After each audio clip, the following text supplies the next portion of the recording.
Welcome to the Mize academy guys. आज हम अपना चैप्टर नंबर 2 का रिवीजन करेंगे। ये रिवीजन वीडियो है क्योंकि हमारे एग्जाम्स नज़दीक आ रहे हैं, तो हम जल्दी जल्दी अपने जो चैप्टर्स है उसे रिवाइज करेंगे।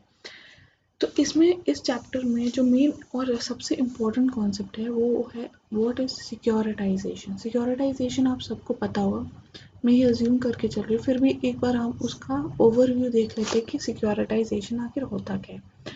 सिक्योरिटाइजेशन में क्या होता है कि बैंक्स के पास कुछ ऐसे एनपीएस होते हैं। फॉर एग्जांपल मैंने एसबीआई का एग्जांपल ले लिया।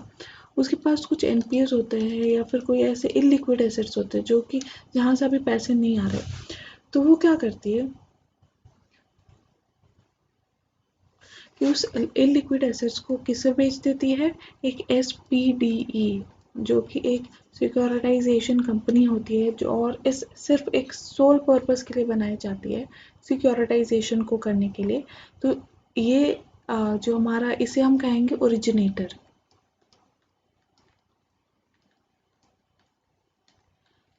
तो हमारे एग्जाम्पल में है एसबीआई। एसबीआई ने एसपीडी को ये सब एसेट्स बेच दी। अब एक बात बताओ, एसपीडी के पास तो अभी पैसे हैं नहीं, तो ये इसे पे ऑफ तो नहीं कर सकती, तो वो क्या करती है, इसको इस एसेट्स को बेस बनवाकर ये आगे सिक्योरिटीज इशू करती है टू द इन्वेस्टर्स। ये इन्वेस्टर्स को इसने सिक्योरिटीज इशू कर दी। उसके बाद क्या होता है कि जहाँ जो यहाँ से पैसे आते हैं एसपीडी के पास, वो उसे भेज देती है किसे, वो भेज देती है एसबीआई को। तो इससे इसने एसेट्स भी ले ली और इसका पेमेंट भी हो गया। अब ये जो एसेट्स है उससे इनकम कहाँ से आएगी, हमने इससे इन्वेस्टर से तो पैसे ले लिए और इसके पास सिक्योरिटीज भी है, लेकिन ये पैसे आएंगे कहाँ से, ये पैसे आएंगे जिस पर्सन का यहाँ लोन था ना, अकाउंट था, जैसे फॉर एग्जांपल मिस्टर एक्स का ये लोन अकाउंट था जो उसने वो नहीं पे करा था टाइमली, या फिर कोई भी कारण हो सकता है, ठीक, उसकी वजह से ये लोन एनपीए हो गया था। ठीक, तो ये लोन एसबीआई ने एसपीडी को भेज दिया था। तो अब क्या करेगा एसबीडी, इससे लोन रिकवर करेगा या फिर जो इंटरेस्ट के पेमेंट्स है वो मांगेगा। तो इसके पास फ्लो कैश फ्लो हो इससे तैयार हो जाएगा, कैश फ्लो तैयार हो जाएगा। क्यों? क्योंकि इसके पास जो एसेट्स है वो उसका पेमेंट किसको करना था, मिस्टर एक्स को। अब मिस्टर एक्स को हम क्या कहेंगे, ओरिजिनेटर, क्योंकि उसी को ये चीज़ पे करनी थी, उसने लोन लिया था, उसकी लाइबिलिटी थी पे ऑफ करने की, तो इसलिए उसे पे करना पड़ेगा। तो वो जब एसपीडी को पे करता है तो उससे कैश फ्लो जनरेट होता है for the purpose of SPD, मतलब इसके पास कैश फ्लो जनरेट होता है, फिर वो जो हमारे इन्वेस्टर्स जिन्होंने भी इन्वेस्ट किया था उसे वो रिटर्न देता है। ये एक शॉर्ट और सिंपल प्रोसेस है हमारे सिक्योरिटाइजेशन का, पूरे सिक्योरिटाइजेशन का। और इस प्रोसेस के बारे में ही हम इस चैप्टर में पढ़ते हैं और बेसिकली हमें अभी रिवाइज करने वाले हैं। तो सिक्योरिटाइजेशन आपको जैसे इस एक छोटा सा कॉन्सेप्ट था हमारा जो हमने अब तक डिस्कस किया, उससे समझ आ गया होगा कि securitization is nothing but conversion of illiquid assets into marketable securities. जैसे कि हमने देखा कि इसमें जो इलिक्विड थी क्योंकि एनपीए थी, तो अब तो बैंक के लिए ये उतना पॉसिबल नहीं है कि वो एनपीए को रिकवर करने में ही अपनी सारी कोर एक्टिविटीज छोड़कर यही काम करे। तो वो इसलिए उसने क्या किया कि उसके लिए जो इलिक्विड एसेट्स थी उसने एसपीडी को बेच दिया। एसपीडी ने उसको उस एसेट्स को अंडरलाइंग एसेट्स की तरह बना के बेस बनाकर उसने आगे सिक्योरिटीज इशू कर दी इन्वेस्टर्स को। तो ये पूरा का पूरा प्रोसेस होता है एसपीडी का।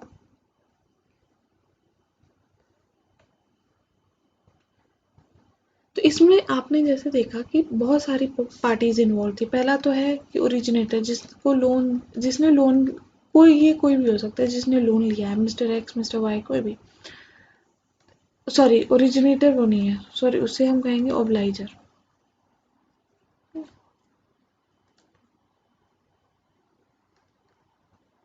जिसमें भी जिसकी ऑब्लिगेशन होती है, लाइबिलिटी होती है टू पे द डेट्स, उसको कहते हैं ओब्लाइजर। फिर होता है ओरिजिनेटर। ओरिजिनेटर हमारे एग्जाम्पल में कौन है, एसबीआई जिसने भी लोन दिया था।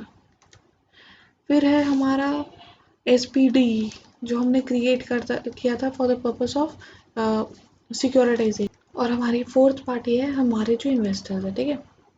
ये बेसिकली ये 4 पार्टीज होती है। तो एक बार हम इसका प्रोसेस देख लेते हैं। प्रोसेस क्या होता है कि जो हमारा ओरिजिनेटर है, जैसे एसबीआई ने अपने एसेट्स को किसे बेच दिया, मतलब पहले तो होगा क्रिएट किस, पहले उसे क्रिएट किया गया, फिर क्रिएट करने के बाद क्या हुआ, सेकेंड स्टेप क्या होगा कि एसबीआई ने वो सारे एसेट्स को ट्रांसफ़र कर दिया एसपीडीई को, स्पेशल पर्पस डिस्टिंक्ट एंटिटी।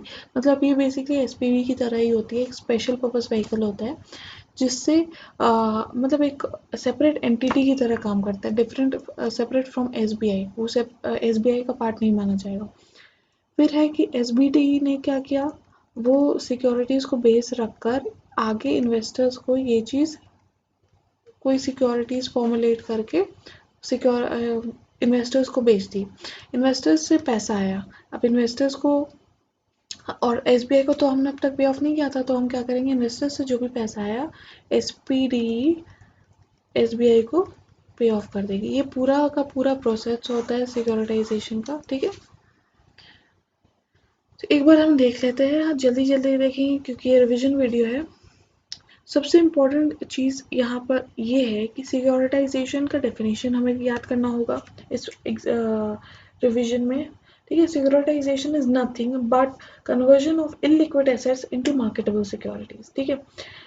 इसको और भी एक तरह से डिफाइंड किया जा सकता है, वो क्या है, securitization is the process of pooling and repackaging of homogeneous illiquid assets, financial assets into marketable securities that can be sold to investors। ये सब हमारे बुक में दिया गया है, बस हम एक बार ऊपर ऊपर से रिवाइज कर रहे हैं क्योंकि मैं अज्यूम कर रही हूँ कि आप ये पहली बार नहीं देख रहे हो, रिविजन पर्पज के लिए ही देख रहे हो वीडियो। एक बार और, securitization is the process of pooling and repackaging, जैसे आप समझ रहे हो, पहले तो हमने इकट्ठा कर लिया, फिर उसका थोड़ा सा लुक चेंज करके हमने आगे अपने, मतलब लुक चेंज करके, मतलब एक चीज फॉर्म चेंज करके, मतलब एसेट्स थी हमारे पास, वो इलिक्विड थी, उसे हमने चेंज किया एक चाहे कोई भी तरह की सिक्योरिटी बना दी, चाहे शेयर्स बना दिए, किसी भी तरह से हमने रीपैकेज करके homogeneous illiquid assets, financial assets को हम लोग मार्केटेबल बना दिया। कैसे, क्योंकि अब इन्वेस्टर्स है उस चीज़ के खरीदने के लिए। पहले ही कोई फाइनेंशियल एसेट नहीं खरीदना चाहेगा क्योंकि वो एनपी हमने डिक्लेयर कर दिया था, उस पर जो हमारी कंसिस्टेंसी थी पेमेंट की बाय द ऑब्लाइजर, वो अच्छी नहीं थी। तो इसलिए कोई भी, आप एक बात बताओ, आप क्या खरीद लोगे उस एसेट को? बिल्कुल नहीं, क्योंकि आपको पता है कि सामने वाला पे नहीं करना चाहता। तो इसलिए वो हम उसको रीपैकेज करके बेचते हैं मार्केटेबल सिक्योरिटीज़ के फॉर्म में। फिर है नेक्स्ट क्वेश्चन है कि पहला, फिर नेक्स्ट स्टेप हमारा ये होगा कि 4 स्टेप्स कौन से थे, वो भी हमने देख लिया। चलो फिर है, फिर क्या पॉइंट है, फिर है हमारा कौन कौन सा लॉ लगता है। पहला तो है सारफेसिया लगता है, क्योंकि आप जैसे देख रहे हो इसमें सिक्योरिटाइजेशन है और सारफेसिया का नाम ही सिक्योरिटाइजेशन एक्ट है, तो ये सारफेसिया लगता है। फिर सेकंड है हमारा सेबी आईएलडीएस लगता है, sorry, issue and listing of secure SDI and security receipts। SDI is nothing but securitized debt instruments। वो भी क्यों लगता है हम बाद में डिस्कस करते हैं, ठीक है। Issue and listing of सिक्योरिटाइज्ड debt instruments and security receipts. फिर थर्ड है आरबीआई के कुछ गाइडलाइंस होते हैं उसके बारे में, वो भी लगते हैं सिक्योरिटाइजेशन को लेकर। और ये एप्लीकेबल कब कब होता है, एक तो पब्लिक ऑफर ऑफ एसडीआई या फिर उसका लिस्टिंग। और हम ये देखेंगे एसडीआई क्या होती है। एसडीआई कुछ नहीं होती है, Securitized debt instrument is nothing but it has been defined as a certificate or instrument, चाहे कोई भी नाम से बुलाया जाए, by whatever name called, which is issued by an investor by SPD, special purpose distinct entity। ये कुछ भी नहीं होता, एक बार फिर से बोलते हैं, it is nothing but a certificate or a security, और कोई भी एक तरह का इंस्ट्रूमेंट, चाहे आप किसी भी नाम से बुलाओ, सर्टिफिकेट बुलाओ, इंस्ट्रूमेंट बुलाओ, या कुछ भी नाम से बुलाओ, वो होता है। और it is issued by the SPD. जैसे हमने देखा एसपीडी ने वो एसेट्स को बेस बना के इन्वेस्टर्स को इशू किया, तो उसे हम कहेंगे, वो जो सिक्योरिटीज इशू की ना उसको कहेंगे सिक्योरिटाइज्ड डेट इंस्ट्रूमेंट्स।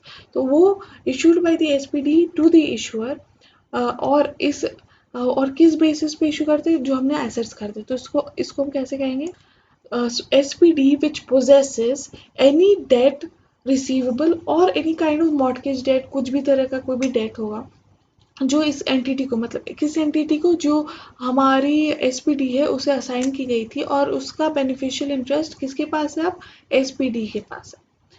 समझिए हम, आपने क्या कहा, अभी हमने क्या डिस्कस किया, securitize debt instrument is nothing but a certificate और इंस्ट्रूमेंट, ठीक है, सर्टिफिकेट और instrument by whatever name called, issued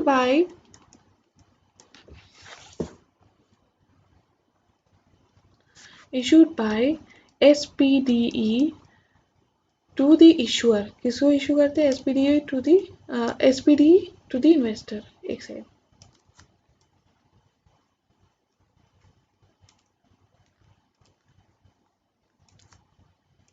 issued by, इसको ऐसे लिखे तो ज़्यादा बेहतर होगा, इशूड टू एन इन्वेस्टर, क्योंकि हमारी डेफिनेशन ऐसी है, investor by the issuer being SPD, मतलब ये है कि जो हमारा एसपीडी है वो हमारा इशूअर होगा, इशूअर बीइंग एसपीडी। चलो समझ गए हम। फिर है विच पोजेसेस, एसपीडी के पास है विच पोजेसेस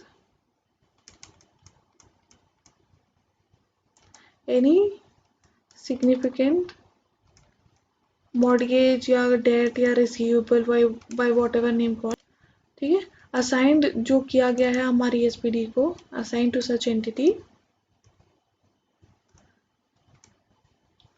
एंड जो बेनिफिशियल इंटरेस्ट किसका होता है, हमारे इन्वेस्टर्स का होता है, क्योंकि उसने इन्वेस्ट किया है। फॉर एग्जांपल आपको पता ही होगा, शेयर्स डीमैट फॉर्म में खरीदे बेचे जाते हैं, आप मेंटेन किए जाते हैं, तो उसमें क्या होता है कि जो हमारा शेयर्स होता है, जो हमारे रजिस्टर में नाम होता है, वो किसका होता है, CDSL या NSDL का होता है, दोज आर डिपॉजिटरीज, लेकिन ओनर्स कौन होते हैं, बेनिफिशियल इंटरेस्ट किसका होता है, जो इन्वेस्टर एक्चुअली करता है। तो इस केस में भी वही होगा, securitise debt instrument is nothing but a certificate और instrument by whatever name called,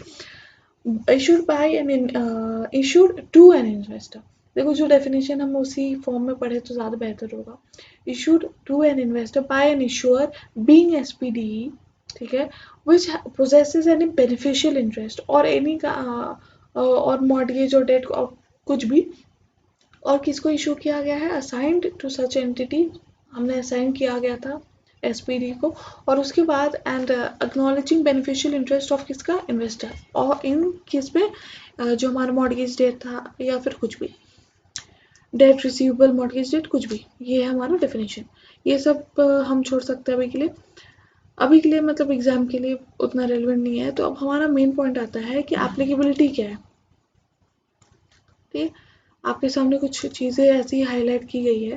तो पहला हमारी एप्लीकेबिलिटी होगी, तो एक तो होता है पब्लिक इशू ऑफ, नहीं पहले ऐसे कर रहे थे, जो हमारा प्रोविजंस है, रेगुलेशंस है, वो किसके बारे में, सिक्योरिटाइज डेट इंस्ट्रूमेंट्स और सिक्योरिटी रिसीट्स। अब सिक्योरिटाइज डेट इंस्ट्रूमेंट्स और सिक्योरिटी रिसीट्स के बारे में तो है, समझिए हम। अब इसमें क्या है, इसमें क्या हो सकता है, पब्लिक इशू करना होगा या फिर जो ऑलरेडी इशूड है उसे लिस्ट करवाना होगा, और इसमें हमारा सिर्फ लिस्टिंग है, और लिस्टिंग भी किन सिक्योरिटीज़ को, क्योंकि ये हमने क्वालिफाइड बायर्स को इशू किया था इसलिए। तो आप एक चीज़ ध्यान रखो, किस पे एप्लीकेबल होगा ये प्रोविजन, जैसे नाम सही है, issue and listing of securitise debt instruments, debt instruments, ठीक है, एंड सिक्योरिटी रिसीट्स रेगुलेशन, जैसे नाम से है। तो पहला ये दो चीज़ कवर होती है, सिक्योरिटाइज डेट इंस्ट्रूमेंट्स और security receipts. Securitise debt instruments में दो चीज़ें हो सकती है, या तो नया पब्लिक इशू ला रहे हैं या फिर जो ऑलरेडी इशूड है उसे लिस्ट करवा रहे हैं, लेकिन सिक्योरिटी रिसीट्स में सिर्फ और सिर्फ लिस्टिंग का प्रोविजन इसमें दिया गया है। चलो ये भी समझ गया। फिर है कि कौन से लोग एलिजिबल होंगे पब्लिक ऑफर करने के लिए, जो हमने यहाँ देखा था पब्लिक ऑफर करने के लिए ऑफ SDI, कौन कौन से एलिजिबल होंगे। पहला होगा कि एक SPD बनाना होगा, जैसे हमने अपने जो हमने पहला फर्स्ट फ्यू मिनट्स में जो हमने डिस्कस किया था कि हमें SPD बनाना होगा। फिर सेकेंड है, ये तो हमने बना लिया, फिर है कि इसके जो भी ट्रस्टीज होंगे, ये एक ट्रस्ट के फॉर्म में होता है, ठीक है, ट्रस्टीज होंगे वो सेबी से रजिस्टर्ड होंगे। फिर है थर्ड कंडीशन है कि जो भी कंपनीज एक्ट सेबी के रेगुलेशंस है वो ये कंप्लाई करना चाहिए at any point of time. तो हमारी 3 बेसिक कंडीशंस है जिसमें दिया गया है एलिजिबिलिटी। पहला हम एक बार और डिस्कस करते हैं। पहला था कि SPD it shall constitute an SPD, और एसपीडी किस फॉर्म में होते हैं? ट्रस्ट के फॉर्म में। और जो हमारे ट्रस्टीज है वो सारे सेबी से रजिस्टर्ड होने चाहिए, ठीक है। थर्ड है कि हमारा जो भी लॉज है सभी का उसको कंप्लाई करना है, कोई दिक्कत नहीं है। फिर नेक्स्ट है ना कि हमारे कुछ एक्सेप्शंस दिए गए हैं कि इस केस में हम मान लेंगे कि अगर आपने इस प्रोविजंस में अगर नहीं भी लिस्ट रजिस्टर करवाया है एज अ ट्रस्टी, लेकिन अगर आपने किसी और प्रोविजन में करवाया है जो कि दिया गया हमारे पास लिस्ट है, उसमें से अगर किसी प्रोविजन में करवाया है तब भी आपका माना जाएगा कि आप रजिस्टर्ड हो। इसमें से पहला कौन सा है? इसमें है एज अ डिबेंचर ट्रस्टी। आपने सुना होगा डिबेंचर ट्रस्टी ऑफ सेबी, वो भी जो रजिस्टर होते हैं सेबी के पास, वो भी इसमें इंक्लूड किया जाएगा, ठीक है। दूसरा है अगर आपने सिक्योरिटाइजेशन कंपनी, अगर आप सिक्योरिटाइजेशन कंपनी के नाम पर अगर आप रजिस्टर्ड हो या रिकंस्ट्रक्शन कंपनी में,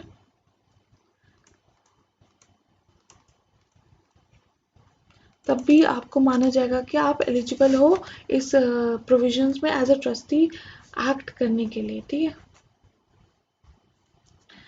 फिर है हमारे पास नेशनल हाउसिंग बैंक। अगर आप as a National Housing Bank भी इस्टेब्लिश किए गए हो तो आप एक्ट कर सकते हो as a trustee of SPD, National Housing. और ये किन प्रोविजंस में होता है? National Housing Bank Act 1987। फिर है नाबार्ड, आपने सुना होगा।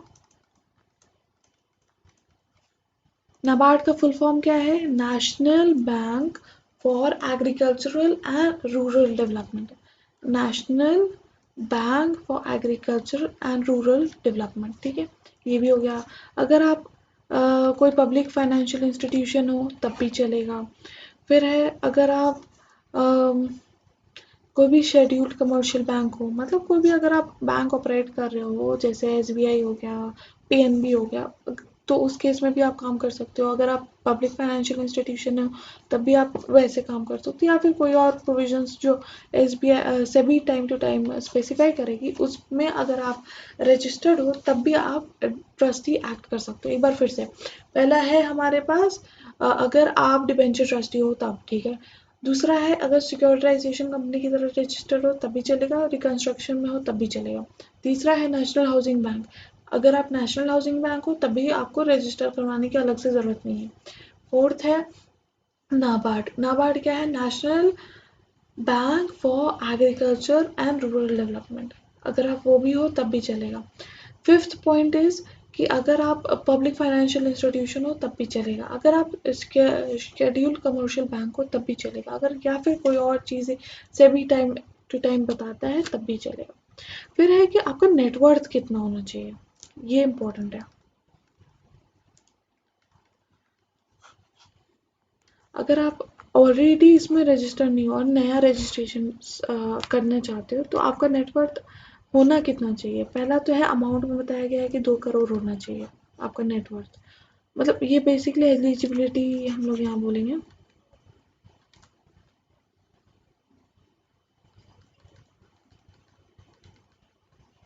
ठीक है, नेटवर्थ ये होगा। नेटवर्थ हो अगर 2 करोड़ और या उससे ज़्यादा है तब आप एलिजिबल हो। और आपके साथ दो ऐसे एम्प्लॉयमेंट में लोग हैं, एक तो जिसका एकदम एक्सपर्टीज हो और जिसका जनरल नॉलेज हो, अ, तब और किस चीज़ में एक्सपीरियंस होना चाहिए? 2 पर्सन्स होंगे, ठीक है, 2 एम्प्लॉयज़ हमने ले लिए, और उसका एक का तो 5 साल का एक्सपीरियंस होना चाहिए हमारे पास किस काम में? सिक्योरिटाइजेशन के काम में। और एक का काम होना चाहिए वो क्वालिफाइड होना चाहिए in the field of law, मतलब एलएलबी या फिर कुछ लॉयर हो। और या फिर और दूसरा क्या था? सिक्योरिटाइजेशन में आपका 5 साल का एक्सपीरियंस हो। ये तो हमारे कंडीशंस थे, क्लियर है। फिर लॉन्चिंग ऑफ स्कीम्स, ये भी अलग एक अच्छा इंपॉर्टेंट कॉन्सेप्ट है कि हमें जो देखो हमने एसपीडी ने अब सिक्योरिटीज इशू करने हैं इन्वेस्टर्स को। किस तरीके से करें, क्या सिक्योरिटीज बनाएं, क्योंकि देखो आपको अलग अलग तरह के सिक्योरिटीज बनाने होंगे, जो क्योंकि बहुत सारे अलग अलग इन्वेस्टर्स होते हैं जो कि उनकी पर्सपेक्टिव अलग होते हैं, उनका मोटिव अलग होता है बेसिकली इन्वेस्ट करने का। तो कुछ चाहते हैं कि हमें जैसे फॉर एग्जांपल अगर आप शेयर्स में इन्वेस्ट करते हो तो कुछ चाहते हैं कैपिटल अप्रिसिएशन के लिए इन्वेस्ट करना, कुछ चाहते हैं कि हमें शॉर्ट टर्म ग्रोथ होना चाहिए, शॉर्ट टर्म गेन होना चाहिए, कुछ प्रॉफिट के लिए करते हैं, कुछ ग्रोथ के लिए करते हैं, कुछ कैपिटल अप्रिसिएशन के लिए करते हैं। तो इस तरीके से हमें अलग अलग स्कीम्स बनानी होगी ताकि जो भी इन्वेस्टर्स है उनके नीड्स को सेटिस्फाई करें, तब ना जाके ये इन्वेस्ट करेंगे। तो इसलिए हमें यहाँ पे स्कीम्स फॉर्मुलेट करनी होगी। इसमें भी कुछ प्रोविजंस हैं, हम जल्दी जल्दी से एक बार गो थ्रू करेंगे, आप अपने बुक में देख लो। पहला है कि एसपीडी फॉर्मुलेट करेगी स्कीम्स, ये बताया गया हमारे पास। दूसरा है कि जो भी पैसा आएगा स्कीम से उसको सेपरेट या डिस्टिंक्ट अकाउंट में आपको रखना होगा। तीसरा है जो भी ये पैसा आपने रखे है उसको करेक्टली अप्लाई करना होगा फॉर पेमेंट, और जो भी पैसा आपको फ्यूचर में मिलेगा, किससे मिलेगा, ऑब्लाइजर से मिलेगा। ऑब्लाइजर ने आपको पेमेंट की तो आप उसको ऐसा नहीं है कि फिजूल कर सकते हो, आपको वो काम करना होगा, मतलब क्या करना होगा, जो इन्वेस्टर्स आपने के यहाँ इन्वेस्ट किया उनको रिटर्न्स देना होगा। और जो हमारी एसपीडी है वो कभी भी 100% क्लीन अप, मतलब 100% अपने जो सिक्योरिटीज़ है उससे परचेज कर सकती है, उस ऑप्शन को एक्सरसाइज कर सकती है। और हमारा लास्ट बात इस पॉइंट में क्या था कि जो भी अगर एक्सपेंसेस आपके एक्सीड करते हैं, जितना अलाउ किया जाता है उससे अगर आपका एक्सीड करता है तो किसने को खर्च वो उठाना होगा, ट्रस्टीज को बोन करना पड़ेगा एक्सपेंसेस। ठीक है, एक बार फिर से इसमें कहा गया लॉन्चिंग ऑफ स्कीम्स रेगुलेशन 12। ठीक है, देखिए रेगुलेशन 12 की बात की गई हमने, आप अपने बुक्स में एक बार देख लो अगर आपने नहीं देखा तो। इसमें पहली बात कहा गई है कि हमें स्कीम्स फॉर्मुलेट करनी होगी। ठीक है, हमने स्कीम्स फॉर्मुलेट कर ली। दूसरा बात क्या किया गया है कि हमें एक सेपरेट या डिस्टिंक्ट अकाउंट मेंटेन करना पड़ेगा, जो भी हमारे पास फंड्स आ रहे हैं कहीं से भी आ रहे हैं, या तो इन्वेस्टर्स ने इन्वेस्ट किए या फिर हमारे पास जो भी ओब्लाइजर ने पेमेंट किया, तो हमें सेपरेट अकाउंट मेंटेन करना होगा। या और तीसरी बात यह है कि जो भी हमारे पास पैसे आएंगे उसको करेक्टली अप्लाई करना पड़ेगा टुवर्ड्स रिडेम्पशन या फिर पेमेंट ऑफ रिटर्न्स। ये भी पॉइंट हो गया। फोर्थ पॉइंट हमारे पास क्या है, SPD at its own will कभी भी 100% क्लीन अप ऑप्शन अप्लाई कर सकती है। और फिफ्थ पॉइंट क्या था हमारे, एक्सपेंसेस से रिलेटेड था। एक्सपेंसेस बोन करना पड़ेगा ट्रस्टीज को, अगर वो जितना हमने अलाउएबल एक्सपेंसेस है जो सेबी ने अलाउ करके रखे कि 2% होना चाहिए, 4% होना चाहिए, अगर उससे ज़्यादा एक्सीड करता है तो वो ट्रस्टीज को बेयर करना पड़ेगा। ये सब आपने देख लिया। ठीक है, फिर है obligations to redeem securitize debt instruments. तो इसमें हमारे बेसिकली 3 पॉइंट्स आपको दिख रहा है, तो 3 बातें कही गई है। पहली बात ये है कि बोला गया है कि जो ट्रस्टीज होंगे और जो एसपीडी का मैनेजमेंट होगा वो इंश्योर करेगा कि टाइमली पेमेंट हो, किस चीज़ का, जो भी इंटरेस्ट या रिटर्न्स का पेमेंट है वो टाइमली होना चाहिए। दूसरा है सर्विसर के बारे में हम इस पॉइंट में पढ़ेंगे, ज़्यादा ज़रूर नहीं है। नेक्स्ट पॉइंट ये सर्विसर क्या होता है क्या नहीं, तो एक बार हम उसके पास ड्यूटी यहाँ पढ़ लेते हैं। सर्विसर का ड्यूटी होगा प्रूडेंट मेजर्स अप्लाई करना फॉर रिकवरी ऑफ ड्यूज, क्योंकि देखो आपको पहले ही से पता है एनपीए था वो एसेट, तो ये तो आप समझ सकते हो कि वो इजीली पेमेंट नहीं करेगा, या फिर करेगा तो उसके लिए कुछ ना कुछ स्कीम्स बनाने होंगे या फिर कुछ ना कुछ तरीका निकालना होगा रिकवर करने के लिए। तो आप समझ सकते हो कि हम इस काम के लिए सर्विसर को अपॉइंट कर सकते हैं। तो वो उसको प्रूडेंट मेजर्स अप्लाई करने होंगे ताकि हमें जल्दी से जल्दी रिकवर किया जाए पैसा। और फिर अगर मेच्योरिटी जो जिस टाइम के लिए हमने पैसे लिए हैं अगर उसमें इंक्रीज या डिक्रीज, मतलब पॉसिबिलिटी ऑफ एक्सटेंशन या कम तो बेसिकली नहीं होता है, लेकिन अगर शॉर्टनिंग भी होता है या एक्सटेंशन का कोई भी एक पॉसिबिलिटी होती है तो उसके बारे में हमें बताना पड़ेगा, अपने जो डॉक्यूमेंट्स उसी में अपने इन्वेस्टर्स को बताना पड़ेगा इन ऑफर डॉक्यूमेंट। फिर है सर्विसर क्या होता है उसका हम डेफिनेशन देख लेते हैं। ये है आपके सामने, आपका डेफिनेशन सर्विसर क्या होता है, आप इसे लिख लो। ठीक है, ये पॉइंट है।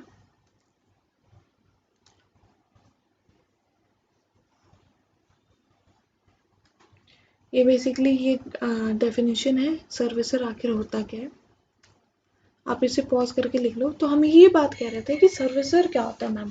सर्विसर को हमने पिछले पॉइंट में जिम्मेदारी दे दी कि हम उसको प्रूडेंट मेजर्स अडॉप्ट करने चाहिए कलेक्शन रिकवरी के लिए। अब जैसे ये डेफिनेशन आपके सामने है, एसपीडी ही ने एक पर्सन को अपॉइंट किया क्योंकि वो एक एंटिटी है। वो नहीं चाहता कि अगर आपको ये बेसिकली आप ये इमेजिन कर सकते हो कि हमने किसी मुन्ना भाई को अपॉइंट कर दिया कि मुन्ना भाई आप जाओ रिकवर करके लाओ पैसे, क्योंकि आप वो पता है कि वो इंसान ढीठ है, वो देना नहीं चाहता, या फिर कोई भी कारण हो सकता है, लेकिन हमारे लिए तो वो ढीठ है क्योंकि वो दे नहीं रहा हमारा पैसा जो हमें पेमेंट कर देना चाहिए था, उसने नहीं दिया। तो हमने वो उसको अपॉइंट कर लिया फॉर कलेक्शन। कलेक्शन एजेंट आपने सुना होगा, जो बीच में बहुत ज़्यादा सुर्खियों में था। तो उसमें वो कहा गया है कि वो कोई भी एक इंसान हो सकता है जो मैनेज किया और एसेट्स को, मतलब हमारे जो पैसे वो कलेक्ट करके हमें दे।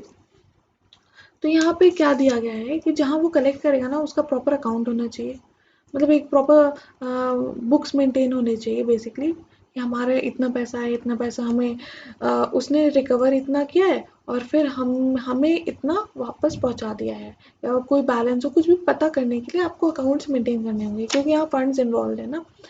और सेकेंड है कि आपका ऑपरेशनल सिस्टम होना चाहिए, आपका इंफ्रास्ट्रक्चर अच्छा होना चाहिए, मतलब बेसिकली एक लैपटॉप, एक कंप्यूटर, एक प्रिंटर, ये सब होना चाहिए, एक रूम होना चाहिए, आपका ऑफिस होना चाहिए।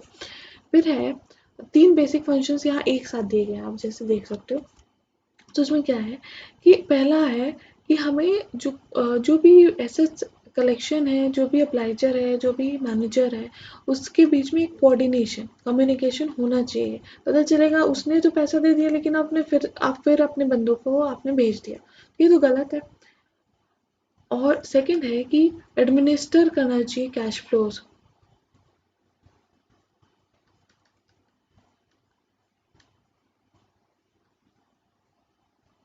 ठीक है। सम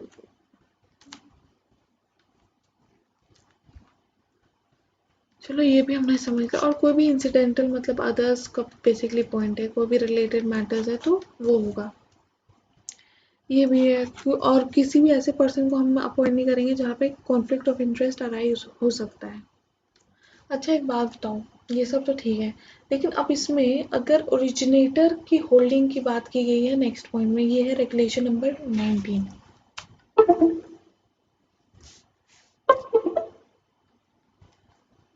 ये रेगुलेशन 19 है। इस रेगुलेशन में बात की गई है कि ओरिजिनेटर जो हमारे एसपीडी है उसके जो सिक्योरिटीज एसडीआईज है, सिक्योरिटाइज्ड डेट इंस्ट्रूमेंट्स, उसमें कितना परसेंट इन्वॉल्व इन्वेस्ट करना चाहिए या कर सकता है। तो इसमें दी गई है कि मैक्सिमम 20% ही कर सकते हैं, लेकिन एक एक्सेप्शन है। एक्सेप्शन क्या है कि हम अगर अंडरराइटर की तरह इन्वेस्ट करना चाहते हैं, उसकी सिक्योरिटीज़ को अंडरराइट कर रहे हैं, मतलब एक अश्योरेंस दे रहे हैं कि आपका हम पूरा सिक्योरिटीज़ अगर पब्लिक नहीं लेती, इन्वेस्टर्स नहीं लेते तो हम लेंगे। तो जो भी बैलेंस होगा, जो भी चीज़ मतलब जितना उनको लेना पड़ता है एज एन अंडरराइटर की कैपेसिटी में, तो वो ले सकते हैं। ठीक है, ये हो गया हमारा पॉइंट। और सिर्फ ये पब्लिक इशू पे ही लगेगा। ठीक है, और जो भी पब्लिक या लिस्टेड है उस पर, जो प्राइवेटली प्लेस्ड है उस पर नहीं लगेगा। फिर मेंटेनेंस ऑफ रिकॉर्ड्स, हमें रिकॉर्ड्स मेंटेन करने होंगे या फिर कॉस्ट भी मेंटेन, मतलब किसी और से मेंटेन करवाने होंगे, या तो खुद या तो किसी और से। सेकेंड इज कि कोई भी डिटेल्स है, कुछ भी रिकॉर्ड्स या डॉक्यूमेंट्स है, उसे सेबी को बताना पड़ेगा और कितने सालों के लिए, 8 सालों के लिए हमें मेंटेन करना पड़ेगा। और ये है वाइंडिंग ऑफ स्कीम्स, यहाँ 3 कंडीशंस में वाइंड अप किया जा सकता है अपने स्कीम्स को। या तो फुली रिडीम हो गया,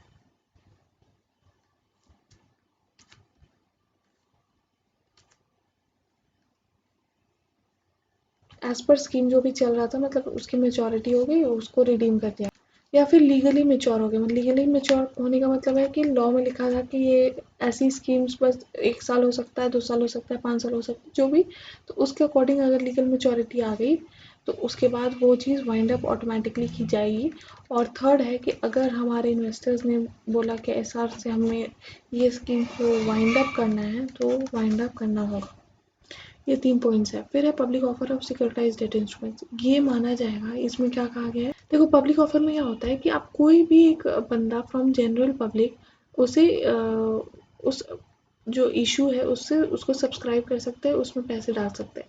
तो जब तक इस एसडीआई के जो इशू है उसको हम पब्लिक इशू नहीं मानेंगे तब तक, मतलब कब तक, जब तक ये बाकियों को भी अवेलेबल ना हो। मतलब फॉर एग्जांपल मैंने 10 लोगों को लेटर भेज दिया कि हम ये इन्वेस्ट करने वाले हैं, उनको तो हो ही गया, लेकिन अगर किसी और को भी इन्वेस्ट करना है तो आप मना नहीं कर सकते। अगर आप मना कर रहे हो तो वो पब्लिक इशू नहीं होगा।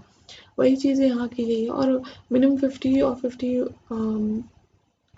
से ज़्यादा, मतलब 50 या उससे ज़्यादा लोगों को ही shall always be deemed to be made to public. मतलब अगर 50 या उससे ज़्यादा लोगों को अपने शेयर्स इशू किए, मतलब सिक्योरिटीज इशू किए हैं, तो तभी इस इशू को पब्लिक माना जाएगा, नहीं तो नहीं माना जाएगा। ठीक है। Submission of and filing of final offer document. हमारे अगले पॉइंट में क्या दिया गया है, submission and filing of offer document. जैसे कि नाम से दिख रहा है, आप ऑफर डॉक्यूमेंट क्या करते हो, कैसे फाइल करते हो, किसको फाइल करते हो, आप सबको पता होगा। आपने आईसीडीआर अगर पढ़ा होगा तो उसमें बहुत अच्छी तरीके से इस चीज़ को एक्सप्लेन किया गया। तो उसमें क्या किया गया है, क्या कहा गया बेसिकली, इस सॉरी उसमें नहीं, इसमें क्या कहा गया हम ये देखेंगे। उसका उसकी डिस्कशन के लिए अलग एक अच्छा खासा टाइम लगेगा। ठीक है। इसमें कहा गया है कि 15 दिन में आपको ऑफर डॉक्यूमेंट फाइल करने होंगे। 15 दिन कहाँ से लिए जाएंगे, मतलब 15 दिन जो हमारा अगर 15th को खुलना है, हमारा ओपनिंग होना है हमारे इशू का, तो हमारा 31 या 30 जो भी उस मंथ का एंड है उस समय तक ये चीज़ फाइल हो जानी चाहिए, 15 days before the opening of the issue. Second है कि और फाइल करोगे तो किस चीज़ के साथ करोगे, फीस के साथ। ये तो बिना फीस के साथ वो एक्सेप्ट ही नहीं करेगा। और थर्ड है, अगर सभी ने कोई भी चेंजेस मांगे कि आपको चेंजेस करने होंगे तो आपको वो चेंजेस करने ही होंगे। और फोर्थ पॉइंट है कि आपको सेबी और स्टॉक एक्सचेंज को जो भी इंफॉर्मेशन है, जो भी चीज़ें हैं वो बतानी होगी। और यहाँ पे इंफॉर्मेशन किस चीज़ की है, फाइनल ऑफर डॉक्यूमेंट की। ठीक, चलो ये भी हो गया। और फिर है क्रेडिट रेटिंग हमें बतानी होगी, उसको डिस्क्लोज करना पड़ेगा। और कितना मिनिमम क्रेडिट रेटिंग है, 2। अरेंजमेंट्स फॉर डीमैट, मतलब डीमैट फॉर्म में होना चाहिए, और यहाँ पे 2 क्रेडिट रेटिंग होनी चाहिए। और मिनिमम ऑफर होना, मतलब ओपनिंग कितना दिन के लिए होना चाहिए, shall not remain open for more than 30 days, मतलब मैक्सिमम की बात की गई है यहाँ पे 30 डेज की होनी चाहिए। तो यहाँ पॉइंट क्या कहा गया है, मिनिमम सब्सक्रिप्शन। आपको जैसे नाम से पता है मिनिमम सब्सक्रिप्शन का क्या कॉन्सेप्ट है। अगर कंपनीज के पास, अगर वो शेयर्स इशू करते हैं, पब्लिक इशू करती है, या फिर कोई भी इशू करते हैं, मिनिमम सब्सक्रिप्शन नहीं आता तो उसको वो चीज़ें रिफंड करनी पड़ती है, वो पैसे रिफंड करने पड़ते हैं। वही चीज़ यहाँ बात की गई है कि अगर जो मिनिमम हमारा रिक्वायरमेंट है उसके अकॉर्डिंग अगर पैसा नहीं आता है तो आपको पैसे रिफंड करने होंगे। सेकेंड है कि प्रोहिबिशन ऑफ मिस स्टेटमेंट्स। आपको पता है कि प्रोस्पेक्टस में आप मिस स्टेटमेंट्स करते हो तो आपको 447 तक लग सकता है। ठीक है, सेक्शन 447 ऑफ कंपनीज एक्ट। ठीक है। तो इसमें भी वही बात की गई है कि आप मिसलीडिंग स्टेटमेंट्स नहीं होने चाहिए, और जो भी इंपॉर्टेंट डिस्क्लोजर्स है वो ओमिट नहीं होने चाहिए। देखो पहली बात तो ये बेसिकली आपको अगर याद रखना है तो कैसे याद रख सकते हो, पहले तो आपको झूठ नहीं बोलना और सच नहीं छुपाना। बेसिकली इस केस में होगा सच नहीं छुपाना, और इसमें क्या होगा, झूठ ना बोलना। ठीक है। ओवर सब्सक्रिप्शन आप अलाउ नहीं कर सकते। जो भी लिस्टिंग का क्राइटेरिया, मतलब लिस्टिंग नहीं सॉरी, जो भी अलॉटमेंट का क्राइटेरिया रिकग्नाइज स्टॉक एक्सचेंज के साथ आप मिलकर डिसाइड करते हो, उसी के अकॉर्डिंग आपको अलॉट करना होगा। अगर आपका फिजिकली है तो आपको 7-8 दिन दिए जाएंगे। अगर आपका लेकिन डीमैट फॉर्म में तो सिर्फ 5 दिन दिए जाएंगे, और 2 दिन आपको एक्स्ट्रा दिया जाएगा डीमैट फॉर्म के केस में for credit in the account. ठीक है। और अगर आपने कोई भी गलती की है, कुछ भी किया है, तो आपको रिफंड करना पड़ेगा। अगर आफ्टर टाइम करते हो तो आपको 15% रिटर्न के साथ, अगर आपने डिस्पैच नहीं किया या फिर आपके कोई भी ट्रस्ट या किसी चीज़ ने डिफॉल्ट कर दिया तो आपको 15% इंटरेस्ट देना पड़ेगा उस चीज़ पे। रिफंड वही बात की गई है, जो भी अनसक्सेसफुल लोग हैं उनको। और फिर वही बात की गई है कि 8 दिन के अंदर अंदर आपको सब काम अगर आपने नहीं किया तो आपको रिफंड करना पड़ेगा, और रिफंड अगर आप करते हो तो आपको इंटरेस्ट देना पड़ता है @ 15%, और ये स्टैंडर्ड इंटरेस्ट है, बहुत ज़्यादा जगह यूज़ होता है, इसमें ज़्यादा चेंजेस आते नहीं। ठीक है, तो हम अब नेक्स्ट पॉइंट में देखेंगे राइट्स क्या होने चाहिए इन्वेस्टर्स के। जो जिन्होंने भी इन्वेस्ट किया है उनके राइट्स, उनके अधिकार क्या होने चाहिए। पहला है कि उनका बेनिफिशियल इंटरेस्ट होता है। आपने जो अगर फर्स्ट फ्यू मिनट्स ध्यान से सुना होगा तो हमने बेनिफिशियल इंटरेस्ट दिया था इन्वेस्टर्स को, तो उनका पहला अधिकार क्या होता है कि बेनिफिशियली इंटरेस्टेड होते हैं वो हमारे एसेट्स में। सेकेंड, अगर उनको कोई भी ग्रीवांसेस या कुछ भी है तो वो मीटिंग कॉल कर सकते हैं, और मीटिंग कॉल करने के लिए कितना चाहिए, 10% ऑफ नॉमिनल कैपिटल।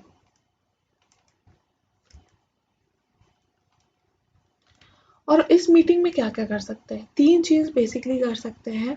पहला है कि कोई भी स्कीम या कुछ भी है तो उसको बोला जा सकता है कि वाइंड अप करो। हमने देखा था ऑलरेडी वाइंडिंग अप के पॉइंट में कि आप उस स्कीम को वाइंड अप कर सकते हो बाय ऐसा वाइंड अप कर लिया। अगर हमको किसी ट्रस्टी को रिमूव करना है तो हम रिमूव भी कर सकते हैं, अपॉइंट भी कर सकते हैं। ठीक है, ये तीन काम हम बेसिकली कर सकते हैं इस मीटिंग में। और इसका एक्सपेंसेस कौन बेयर करता है, जो भी हमारे पास फंड्स था ना पूरा एसपीडी का, उसी जो एसेट पूल है उसी में से ये एक्सपेंसेस बेयर किए जाते हैं। और इस चीज़ को करने में आपको सेक्शन 114 और 117 का भी ध्यान रखना होगा। तो आपको पता होगा 114 क्या होता है, और section 117 resolutions to be filed. ये दो बेसिकली कंडीशन, ये जो सेक्शंस है वो मोटेंडिस लगेंगे।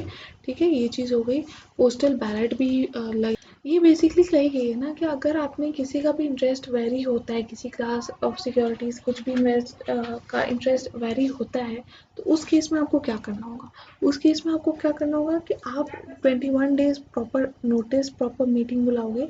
जब हम वो मीटिंग बुलाते हैं तो हमें उस मीटिंग में एक सारे जो एसआर पास करना होगा, बेसिकली 75% लोगों का कंसेंट लेना होगा, और ये प्रॉपर मीटिंग होगी, पोस्टल बैलेट से एसआर होगा। ठीक है, और जो भी रेजोल्यूशंस पास होते हैं वो उसको अच्छी ढंग से उसको कैरी आउट, उसको फुलफिल करना की जिम्मेदारी किसकी है, ट्रस्टीज की। तो एक बार फिर से देख लेते हैं, पूरा हौच पौच हो गया इस पॉइंट में।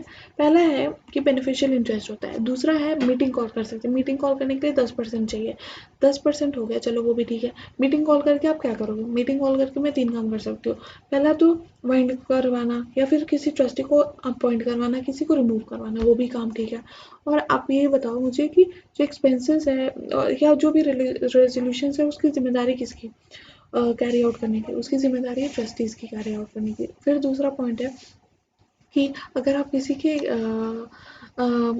इंटरेस्ट को वैरी करना चाहते हो तो ऐसा आप वैरी नहीं कर सकते कि उसको हार्म पहुंचे। एडवर्सली वैरी कभी नहीं कर सकता। अगर आपको किसी भी तरीके से, मतलब अगर एडवर्सली नहीं वैरी कर रही हो और नॉर्मली कुछ अलग तरीके या किसी और ढंग के लिए वैरी कर रहे हो इंटरेस्ट, तो उसके लिए 21 डेज क्लियर नोटिस चाहिए आपको।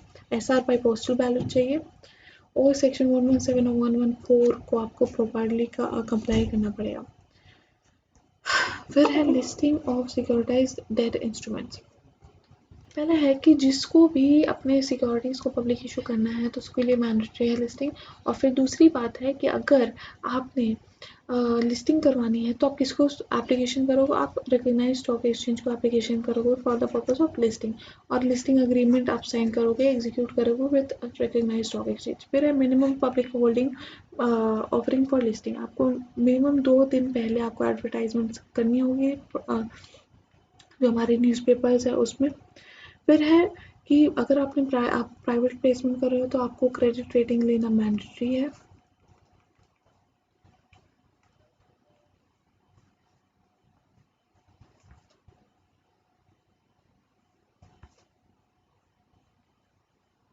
फिर है अगर प्राइवेटली प्लेस्ड आप एसडीआई कर रहे हो, the recognized the SPD shall file listing particulars with recognized stock exchange along with application। जो भी हमारे डिटेल्स है तो सारे पहले तो जो भी क्रेडिट रेटिंग हमने ली है वो सारी क्रेडिट रेटिंग को हमें डिस्क्लोज करनी पड़ेगी, चाहे आपके हिसाब से हो या ना हो।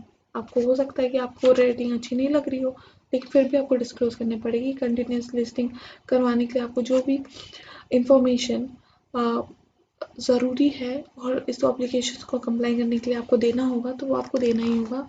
ट्रेडिंग करवा सकते हैं, वो भी ठीक है। फिर है issuance and listing of security. इसमें भी बात की गई है कि आप इशू भी करवा सकते हो सिक्योरिटी रिसीट्स को, और लिस्ट भी करवा सकते हो। अब चाहे वो लिस्टिंग आप कैसे कर सकते हो, propose to be listed share, पहले तो कंप्लाई करना चाहिए लॉज को, प्राइवेटली प्लेसमेंट होना चाहिए, पब्लिकेशन नहीं कर सकते। यहाँ पे सिर्फ लिस्टिंग और इशुएंस की बात की गई है, तो ये सिर्फ और सिर्फ प्राइवेट प्लेसमेंट, नो पब्लिकेशन, ठीक है। Comply with all provisions of relating to security receipts. फिर है कि कोई भी जो होल्डर होगा उसको मिनिमम 15% होल्ड करना पड़ेगा, mandatory, of outstanding security receipts. फिर है कि फिर कुछ कंडीशंस आते हैं, बेसिकली ये आपके सामने ही है। प्राइवेट प्लेसमेंट होना चाहिए, लॉस कंप्लाई करने चाहिए, नॉट एक्सीडिंग, मतलब मैक्सिमम आपको 200 ही आपके मेंबर्स हो सकते हैं। डीमैट फॉर्म में होना चाहिए, ये जो रेगुलेशन है उसको कंप्लाई करना चाहिए। 10 लाख का मिनिमम ट्रेडिंग लॉट होगा, मिनिमम अलॉटमेंट क्यूबीज को, क्वालिफाइड बायर्स को वैल्यूएशन करवानी होगी और क्रेडिट रेटिंग लेनी होगी। पहला क्या है, प्राइवेट प्लेसमेंट। दूसरा है कंप्लायंस ऑफ लॉ।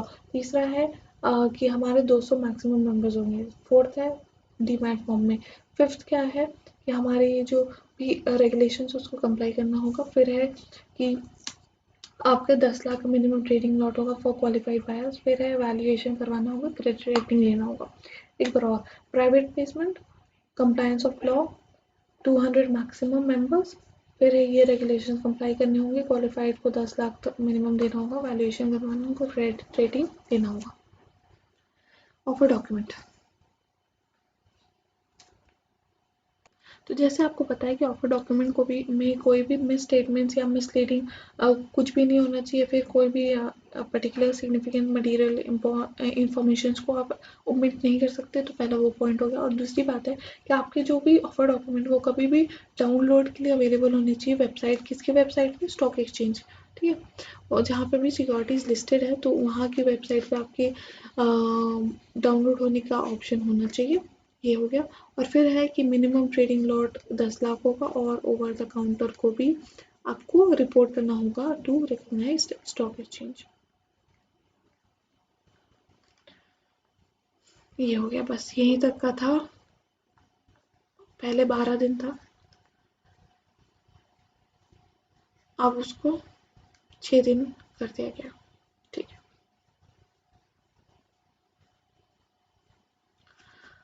ये हमारा chapter number 10, I guess 12, chapter number 12 that is securitization का रिवीजन हमने 40-45 मिनट्स में कंप्लीट किया है। इसको एक बार आप फिर से देख लेना, एग्जाम से पहले मोस्ट प्रोबेबली आपका रिवीजन कंप्लीट हो जाएगा, ठीक है। फिर हम नेक्स्ट करेंगे एनसीईआरटी का रिवीजन, तो स्टे ट्यून्ड, स्टे एक्साइटेड।